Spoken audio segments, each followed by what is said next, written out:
Here's the news of the day for April 14th of 2025. Volatus Aerospace extends its Canadian government UAV contract to 2026, leveraging new BVLOS rules for nighttime and long-range drone ops in security and infrastructure. Recoil's UH-60 Black Hawk firefighting tank hits 140 knots, drops 790 gallons in seconds, and installs in 30 minutes, setting a new benchmark for aerial wildfire response.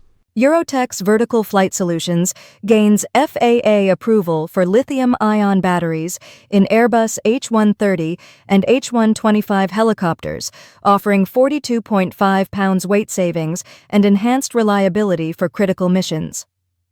98% of UAE executives demand luxury eVTOL cabins with bespoke features. But can manufacturers balance opulence with affordability? Archer leads, but most prototypes miss the mark. Autoflight has entered into a strategic partnership with Hefei City to deploy its cargo and passenger eVTOL aircraft, including the Carryall and Prosperity models, for urban air logistics, emergency response, and intercity mobility.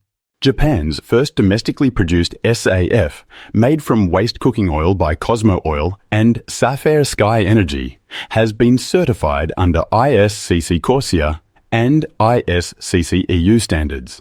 Vietnam Biofuels Development Joint Stock Company has entered into a definitive $1 billion merger agreement with International Media Acquisition, rebranding as VI Energy and planning to list on NASDAQ.